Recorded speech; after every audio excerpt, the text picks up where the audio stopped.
Thank you for coming here. I think the whole idea of this forum is to share best practices. So and we haven't kept any presentations. So it's a free format. So you can interrupt anytime, ask any questions, share any views, and even by chance you blurt out something which you feel later at hindsight you want it edited or erased. I'm sure they would help us. So you're recording the sessions, is it? Yeah. Okay. So it is recording the sessions. I thought I should let you all know. But as I mentioned, you want to cut something out, you can always tell them, then they will edit it or cut it. So be free. That's the whole idea, open, and share whatever you want to share. The idea is that more you share, better it is for the industry, because I believe 10% of Salesforce, 10% of customers, 10% of doctors, 10% of medical devices, 10 diagnostics, 10% of is floating population within the industry, and this population is negative. And the humongous losses that you can shed by sharing information, sharing practices is mind-boggling. And there is no competition between risk people, unlike the Salesforce, so we have no axe to grind. And that's the whole idea. We thought we would share, have a friendly forum and share views. So it's not, it's your day today and it's your roundtable. Therefore, it's a roundtable. The other round part is missing here. And as you all know, risks are going up. The fraud industry is $3.7 trillion industry. $3.7 trillion as per the latest survey by the fraud organization. Not the fraud organization, the anti-fraud organization. The survey is out there in the net. $3.7 trillion is a mind-boggling sum. And I know for a fact that in the private sector, at least, the claimed fraud itself, I think Ganesh would correct me if I'm wrong, it should be around 750 to 1,000 crores, private sector. And then you extrapolate that for LIC, it's a mind-boggling number. Just claims, fraudulent claims, fraudulent underwriting, fraudulent, the way the gate is open, they get into it because of sales pressure or target pressure or month-end pressure or year-end pressure or number pressure. That's the number. And that's, I mean, if you cut that, even by 10 to 20%, we have far achieved our budgets. You know, just imagine your risk management budget or internal audit budget, you manage to cut down losses. It's a mind-boggling number you're looking at. And therefore, if you share data on sales personnel whom you have terminated, share data on doctors who's doing the wrong practices, data on medical diagnosis to give fake bills, you give plain tap water, they give urine report, and you share data on the false practices that happen. It's a mind-boggling number amongst ourselves. I think IID had already set up, issued a circular wherein this is afforded, and they've provided the umbrella in terms of the circular. I think the modalities are being worked out. We need an organization to whom we can give data and trust, and ensure that the data is shared. I think that would happen hopefully soon. And so I welcome you all, and this is the format, and it's a panel discussion all entire half day. I think it ends with a lunch. And I thank DNB for hosting this. And it's a wonderful opportunity for sharing data, sharing information, and sharing best practices also. So if you feel yours is a best practice, please feel free to share so that we can also emulate that best practice. So that's about it. So it's now with immense pleasure that I welcome Mr. Radhakrishnan Nair, full-time member of Finance and Investments, IRDA Authority, to deliver the keynote address. His earlier assignments were Executive Director, SEBI, General Manager, Corporation Bank, Managing Director, Corporation Bank Securities. Mr. Nair is a keen trainer and has delivered lectures on development of money and debt market and energizing corporate bond market at various training centers across the country. He currently serves on the RBI Technical Advisory Committee on Money, Foreign Exchange and Government Securities Market, SEBI Corporate Bonds and Securitization Advisory Committee, COBORSAC, FSDC Subcommittee on Early Warnings. Risk management is all about early warnings. So we have the right person out here to sort of give the keynote address. And International Association of Insurance Supervisors, IAS. I did pull out some presentations from IAS, at least one. There are lots of best practices in IAS material. So I'll try and pull that out also and give it to you all later. I think some CD has already been cut and given. Some more that information, I thought I would pull it out. Shri Nair is a postgraduate in Science, Law and Management and has diploma in Securities Laws from the Government Law College, Mumbai, and is a keen wildlife activist and an avid golfer. So ladies and gentlemen, please put your hands together for Mr. Nair. I think you can, whatever your convenience, you can address us from there. It's no issue. Okay. So thank you very much for coming here amidst your very, very busy schedule and sharing your insights for us.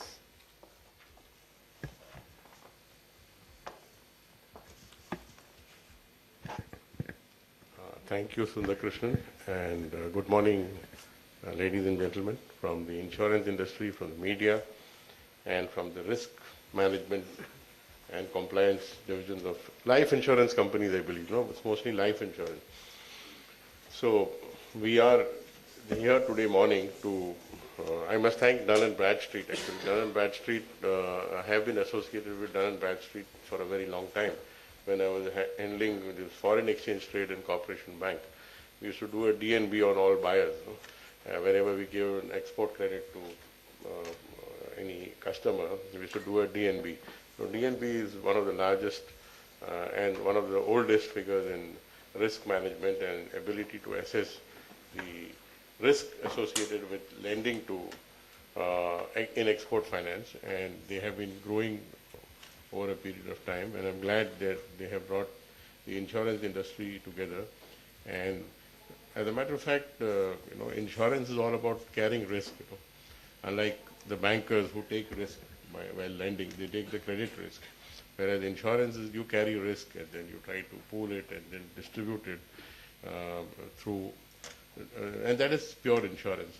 So what I did is, I have, India did undergo what is called the Financial Sector Assessment Program done by the World Bank in 2010-11. And in that, the Indian insurance sector was assessed for the insurance core principles. At that time, it was Principle 18, that is risk assessment and management. The supervisory authority requires insurers to recognize the range of risks they face and assess and manage them effectively. This is the core principle of the ICP 18, which existed at that time, because we were assessed based on the risk management principles which were prevailing at the IAS at that time. I'll tell you why it is different now, but I'll just give you some, what they have said is the corporate governance guidelines require that an insurer shall have a proper policy framework in place which is robust and efficient for the identification, assessment, quantification, control, mitigation, and monitoring of risks. They place the responsibility for monitoring and controlling the risks on the board's risk management committee. The committee reports to the board, which is ultimately responsible for compliance. So that is the way our framework was at that time. And as per the Act, Section 1327/64V of the Insurance Act requires investigations to be made by the appointed actuary into the financial condition of the insurer. The appointed actuary's annual report template requires that all major risks, including withdrawal expenses, mortality, investment risk, should be analyzed. The risk control, the following risk controlling mechanisms are mandatory. That is, annual submission of reinsurance return, approval of reinsurance treaties, approval underwriting at file and use, analysis of surplus in order to take corrective action. For complex products, risk mitigation procedures are checked at the file and use level in the investment mechanism, pricing and monitoring, reinsurance, result of experience analysis. The extent of requirement indicated above vary depending on the complexity, size and nature of business. Regulations of preparation of financial statements require that managements make disclosures with regard to overall risk exposure and strategy to mitigate risk. IRDA regulation in November 2008 lays down the framework for portfolio diversification and reduction of overexposure to particular asset class, company, group, industry. Now, this was the observations made by the World Bank and IMF team, And in their overall assessment, they said the supervisory process, they have given us what is called observed. That means the Indian insurance industry assessed at that point of time was probably meeting the requirements, the stiff requirements of the IAIS requirements at that point of time. What happened after that, the ICP core principles changed. The new ICP, the financial crisis hit the world in 2008. And after that, the risk, management, the core principles of risk management itself changed. We've seen big institutions fail, like big banks, the investment banks, and one big insurance company failed. And it was bringing about a systemic problem. And therefore, it was felt that the risk management process itself needs to be defined differently. And therefore, the new ICP 16, it was ICP 18 then, the ICP 16 now talks about what is called enterprise risk management. And this is something different. At that point of time, we were looking at risks individually.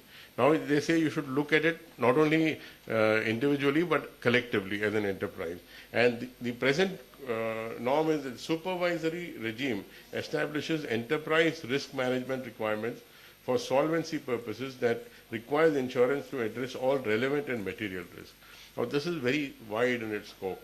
And this applies not only to insurance legal entities but insurance groups unless otherwise stated. So it has gone beyond the insurance legal entities to the groups itself. And because the financial crisis, what we observed that some of the companies were able to transfer their risk out of the balance sheet into other group companies.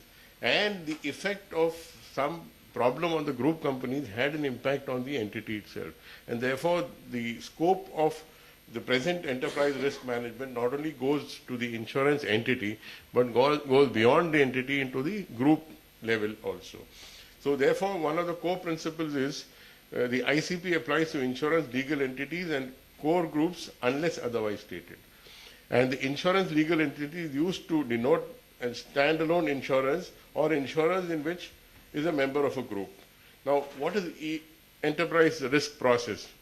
Is a generic term used for identifying, assessing, measuring, monitoring, controlling, and mitigating risks. So it's very important that companies. I know some Indian companies have done it. They were ahead of the time. But it is important that you should evolve from risk management as it was to risk management as it is going to be now. And the raison d'etre of insurance is assumption, pooling, and spreading of risk, so as to mitigate adverse financial consequences to the individual and businesses that a policyholder for reason of a thorough understanding of the risk type. So our basic job of risk management ultimately is to ensure that policyholders are protected. And for this reason, a thorough understanding of the various risk types and their characteristics and their interdependencies, the source of these risks and the potential impact on the business is essential. Insurers must show willingness and ability to address enterprise risk, and the supervisor should seek to ensure that insurers have competent understanding of the risks and the ability to implement sound risk management policies. Now, this is the new paradigm under which we believe that insurance companies should work. The ultimate aim of insurance is to create and protect value for policyholders, and while using capital resources efficiently. So it's very important that while you should protect policyholders' money, you should also ensure that your shareholders' capital is also invested and used in an efficient manner. And the ultimate aim of the insurance is to create and protect value for policyholders using capital resources efficiently. The purpose of risk management is to protect policyholders and capital provided from adverse events. So this is the broad new paradigm which we believe that insurance companies should look at. That is called ICP 16. I suggest that you should go as risk managers. It's a large 32-page document. You can look into those areas because they expound the clear principles of what insurance companies should be. And for India to meet that standard, not only has the supervisor to upgrade its skills, the insurance entities also will have to upgrade their skills in managing enterprise risk management. Now, coming to the specifics of insurance, as we see it, because India has not evolved into a what is called a country where we have enough data. some of the foreign countries have insurance for a very long time, and they have enough data integrity to manage risk in an efficient manner. Though I am not very sure that risk itself, can be measured, monitored, and managed very effectively.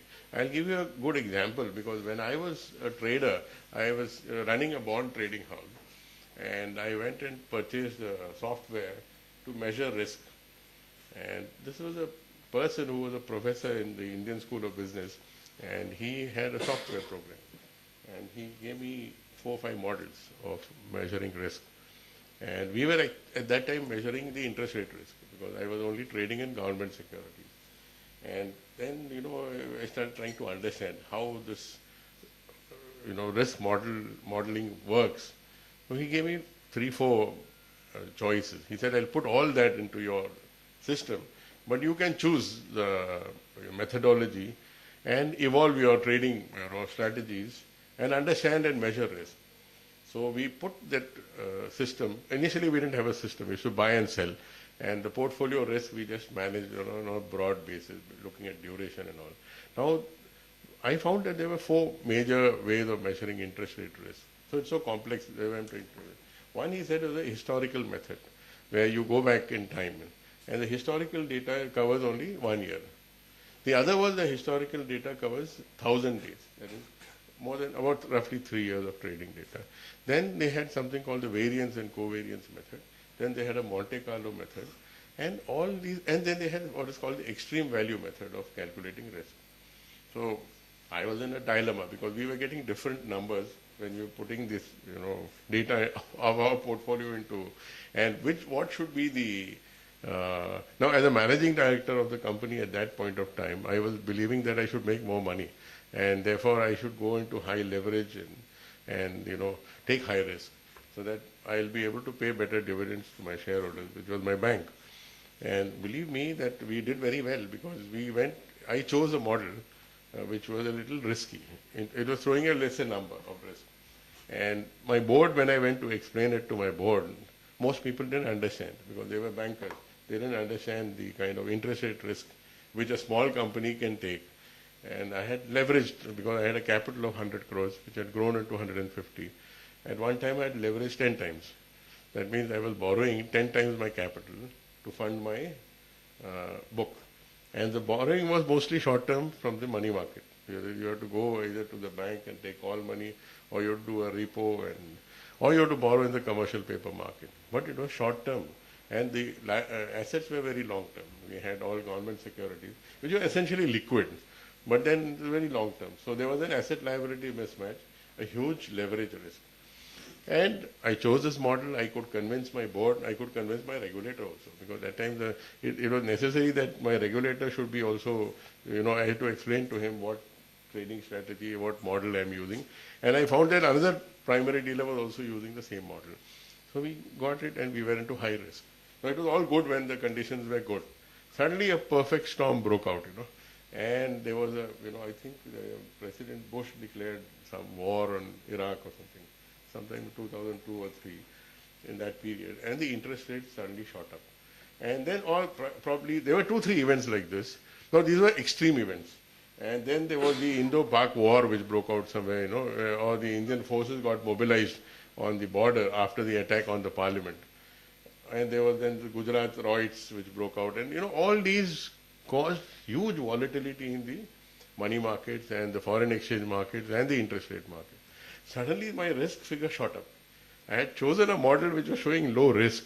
And when these extreme events happened, these are called tail events, suddenly you found the risk figures went very high. So I had to go to the board and convince them that, things will improve. Because the leverage was so high, the liquidity was very poor in the market, no money was not available. My own bank was competing with a subsidiary for borrowing money in the market, and therefore sometimes they offer better rates. And we had to do what is called, make some money on the differential rate.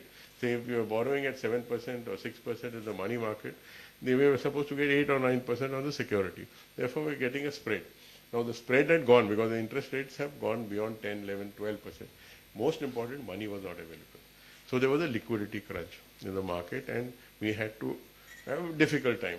Of course, we just went over the war, winds of war blew over, and then we made money. Ultimately, we could make money. But what I'm trying to tell you is the models which measure risk are sometimes, throwing different figures.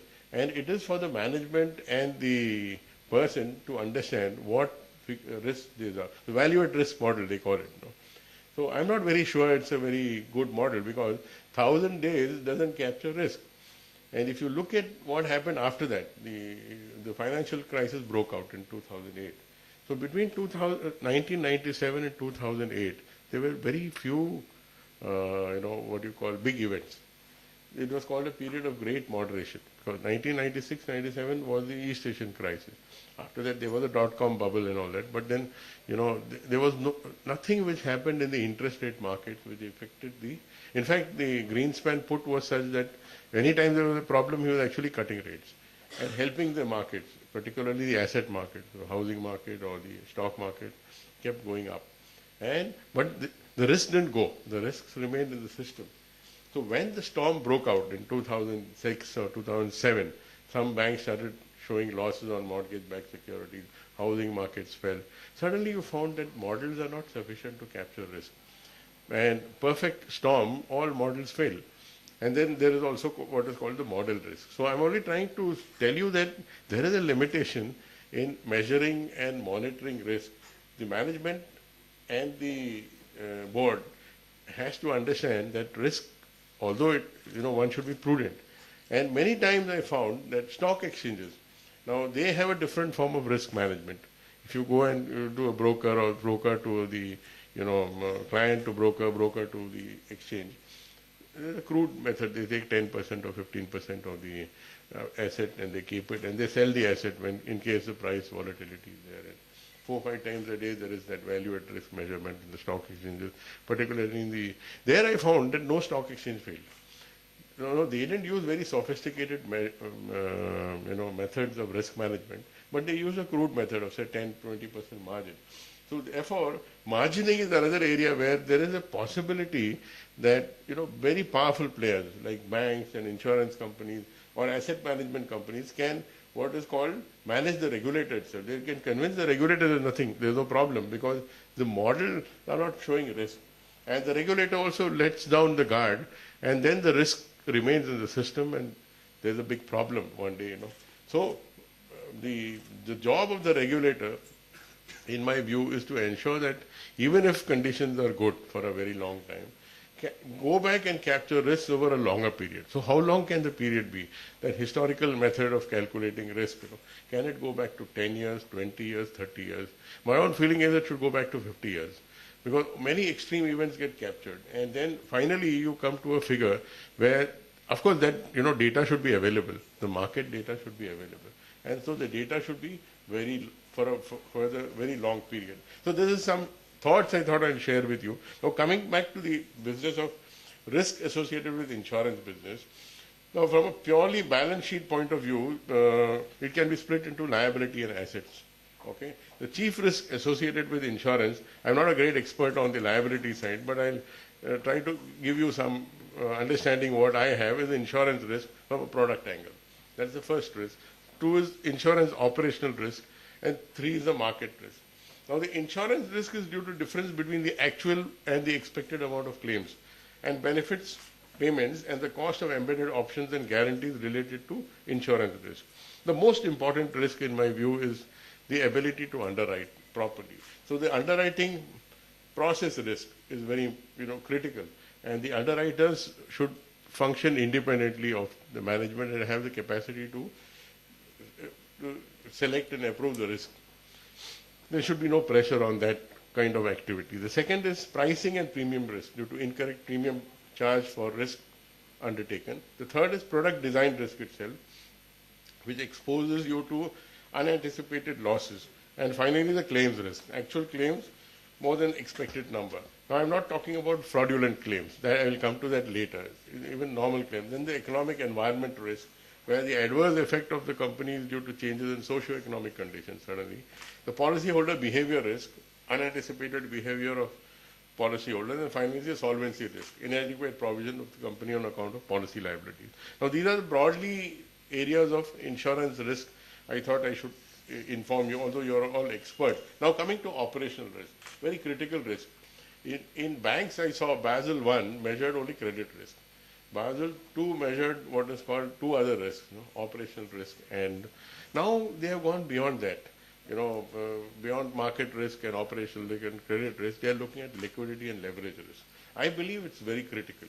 And here in operation risk, we find that many big banks or insurance companies, there is a, fraud and defalcation. Risk, both internal and external. People and skill attrition risk. External disruption.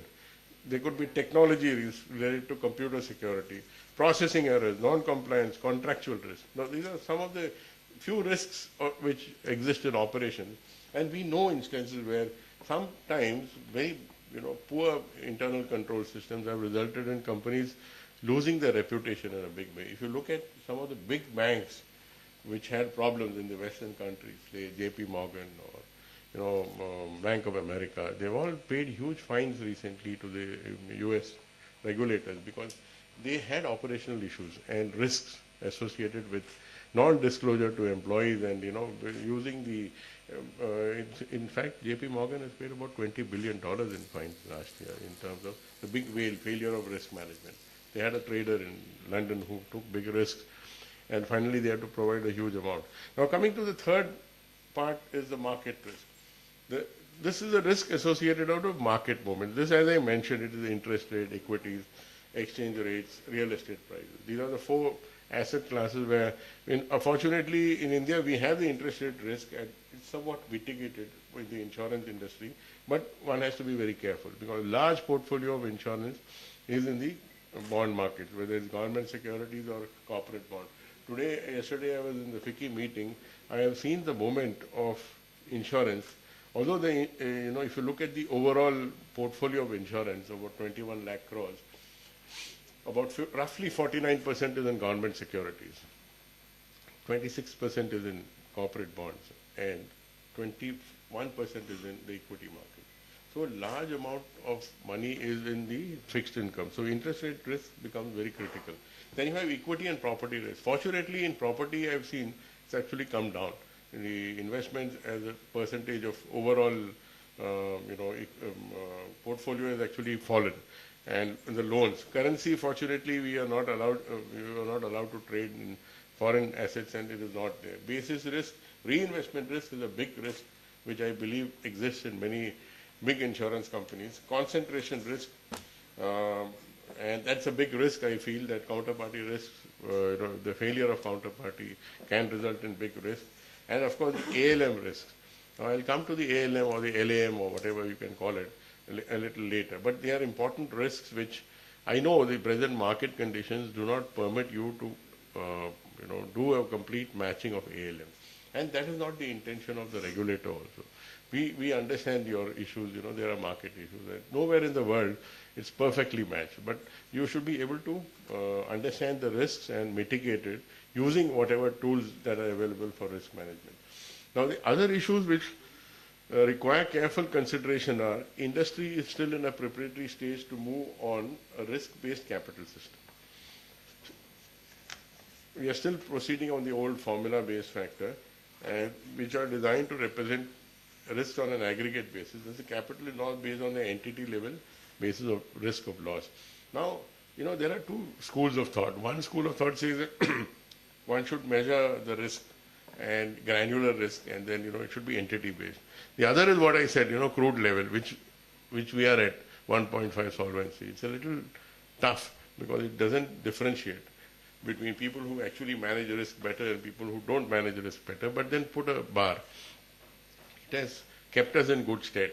But we have become party to what is called the G20, and we have agreed that we would be part of the global system for regulatory governance, and therefore it would be imperative in the long run to move towards a risk-based solvency or Basel III or whatever. These are international standards set up by international regulators, regulating standard setting bodies, and accounting standards. So these two areas will push us to that new system of managing risk based on Solvency II. Then corporate governance still to be in place in many places to have integrated risk management framework. It's evolving. People are trying to understand, enterprise risk management and have effective control mechanisms and contingency plans. In case there is an event, then what is the contingency? How do I manage liquidity? How do I manage the, cut down? Unfortunately, you don't have a leverage risk in insurance, but getting capital adequately is very important. So the size, nature, and complexity of risk vary from insurer to insurer. This is because the product structure and risk can't be standardized. And reinsurance though is an effective tool in risk management, due to delayed recovery of reinsurance also you would have a problem. And a lot of issues from operational are required to be addressed before credit can be given to reinsurance arrangement in managing risk. We want to give it, but we have to ensure that the risks are adequately taken care of. And then there is a huge concern in the non-life insurance on data risk. Of course, the health segment, we rely on reinsurers not only for data but for technical expertise due to non-availability of required data. This leads to the risk of inadequate pricing and inadequate reserving. Health insurance is also done by life, so I thought I'll mention it in passing. Insurance penetration is very low, even though the sector has opened up for the last 30 years. Now, if you look at the life insurance penetration, compared to developed markets, we are low. Compared to developing markets, we seem to be high, but it's falling. From 4.4, it has come to 3.2 or something. So there is a steady, degrowth in the insurance penetration. We need to address this issue and grow faster. There are issues. Why is insurance not growing? Is the next question. Whereas general insurance is growing, life insurance doesn't seem to be growing at the rate it should be growing. And then this was the topic of discussion yesterday. From 20% of GDP, it's come down to 17%. Though it's quite high. According to this report of the IAIS, India's footprint of insurance is roughly 17 to 18% of GDP. And that, and LIC itself is about 16% of GDP. Now that represents a very high figure in terms of the footprint when they measure it globally compared to other companies. In fact, measurement shows, although UK and Japan and some countries have higher levels, Korea, we are close to US and to some other developed markets. So, but we are far ahead of other countries which are at a similar stage of development. Therefore, the footprint is high when you measure it from the AUM side. But here we measure it by insurance penetration and density. There we are a little low. But overall, because a lot of savings and investments come into the insurance industry, therefore the AUM levels are high. But they are not pure insurance. They have the savings and investment component. So the issues to be discussed above are to be handled with due processes and systems. Looking into the angle, the industry is yet to stabilize on the process and manage all these risks. Also, the systems are in place are different from insurer to insurer. That the industry has, even though passed a long time, they have not been able to have developments which are adequately in place for meeting the requirements. And from the regulator's point of view, we believe systems have to be in place. When it had opened, we had allowed insurers to operate. There is a mechanism which would hold assets accumulate. Now I'll come to the asset side of the balance sheet. The counter mechanism to handle is a strong asset side. Fortunately, in this industry, we have a very robust investment management system, which has evolved. From the time it started in 2000 to 2013, there have been 4 or 5 amendments. And what has happened is, we have amended about the span of 12 years, about 5 times. And the compliance has been mandated through what is called a concurrent audit system. So there is an oversight external to the investment side. And the investment risk process structure, it's been appreciated. Even the World Bank team said that you have a very robust system of managing the investment side. And fortunately, the old act also was very tough in terms of defining what is the approved securities, approved investments, and other than approved investments. It was difficult, no doubt, but then, it has stood through good times. If you look at what happened in the last financial crisis, 2008, insurance industry was perhaps the only industry which was investing in the market at that time, because they didn't have the liquidity problem, and they had the ability to buy in a very bad market, and that they emerged. At that time, liquidity is the king. If you have money, you can buy assets at a very throwaway price. So while these, I have defined the risks associated with what we have done on the asset side is, on systems and transactions, entire investment operations covering mid-office. I think Jaiseman will be speaking a little later in greater detail on that. We have segregated the business of front, mid-office, and which runs down to cover the principles, policies, framework, processes, organizational structure, culture, ethics, behavior, information, service, infrastructure, application, people skills. So the process and systems are, put in such a place that operational risk, market credit risk, IT, VCP risk, and insurance risk. All these risks have been dovetailed into a beautiful process. And the system has worked so far.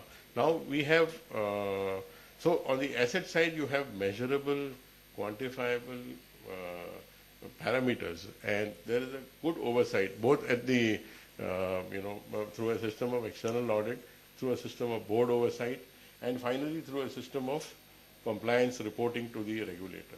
And therefore, I believe it's fairly robust. But can we be satisfied? No.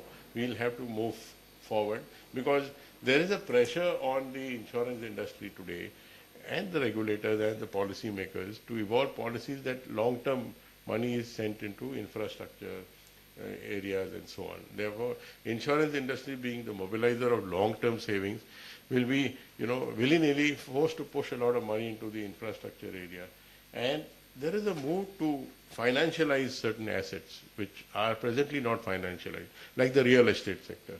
They are coming out with new products like real estate investment trust and infrastructure investment trust. And, banks are under pressure now because they have lent long money and they are in an asset liability problem. And you have infrastructure debt funds and other institutions which are coming, which are trying to intermediate and push this to the pension and insurance.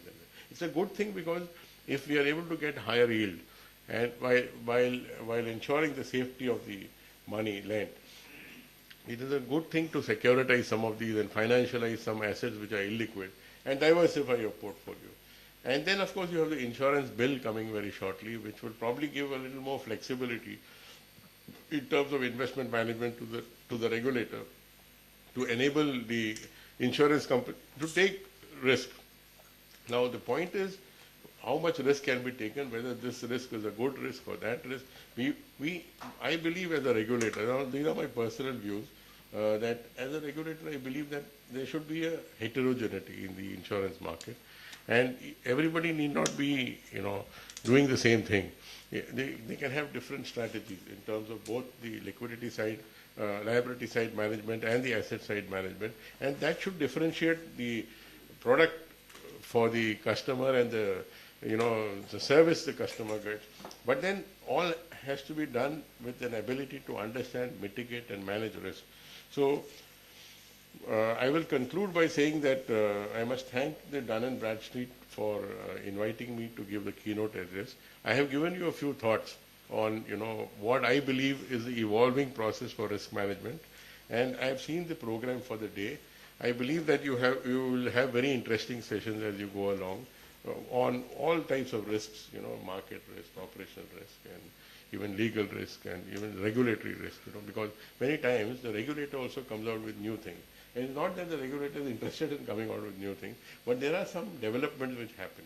And most of the other day I found that, one of the person came to me and said, the new section has come, called Section 45 in the new insurance bill, which says that even if somebody is defrauded, or there's a fraud, after 2 years, the claim has to be paid. And that goes against the principle of contracted insurance, but it has come in the bill now. So I know many people must have made representations to the legislator to remove it, because after all, a fraud is a fraud. You cannot pay. But then it comes because there is a public pressure that after 3 years, even if, it was meant to cover pre-existing diseases, but now it is covering even fraud. So fraud certainly cannot be paid. But then, in its own wisdom, they have put it in the bill. Many people have opposed it. So I'm saying these are sometimes things which happen which are a legal risk, How do you manage this? As entities, we can't do anything. The legislators in their wisdom will legislate, and regulators in their wisdom will make regulations. But then the entities will have to be prepared for managing these challenges as we go along. But I am sure that the legislators will consider this. We are also making a pitch for that. But these are some new risks which emerge in a system. And sometimes a crisis, I believe this has come out of some customer grievances. No? Some fellows must have been denied. And so they must have put pressure, and the legislators have put this, saying that no, after 3 years you can't say it's a fraud. So you'll have to detect a fraud in 3 years, which is very difficult. It may happen, it may come after 10 years. And there have been instances where, as he said, the figure of fraud is very large. So what we have been saying is have proper fraud mitigation mechanism. There should be a fraud oversight at the board level. And we have come out with guidelines on fraud for both life and non-life separately. And we have culled out the best international practices. We will have probably some new experiences to share. I can share with you that it took us 1 year. Because we initially were preparing a fraud guideline which was common to both. Then we found that the risks are different in life, general insurance. So we decided to have a separate guideline. And it was well received because many companies have put in place fraud monitoring tool. Even at the board level, somebody is looking at fraud. And therefore, mitigation of fraud becomes very important from the, not only from the business angle, but also from the reputational angle. Many times I have seen that, when you have a large fraud, the reputation takes a hit, and there could be a run on the company, saying that, oh, there's a big fraud in this. It's happened globally, happened in Western market. Big fraud can actually bring down a company. Therefore, important to, measure and manage frauds as we go along. So I wish to thank Dun & Bradstreet and Sundar Krishnan and all the organizers of this program for inviting me and allowing me to share some few thoughts on risk management. I only put in place some thoughts, and I hope that as we go along this program, you will come out with some good suggestions and measures which will help the regulator also, and you can give us a feedback so that we can try to evolve our risk management strategies to meet the challenges of the emerging new world as we go along, as we say, a little riskless world. Although I don't believe risk actually goes. Risk always remains in the system. It is a question of prudential management, and it's a question of getting proper capital. And only capital and pure capital can manage risk. I don't believe debt markets, borrowing and leverage helps you to manage risk. I have seen it happen. I have seen that when liquidity goes, there's no money. And if there's no money, you are left open. And fortunately, insurance companies don't have much of this problem because we have said only pure equity is the capital. Thank you very much.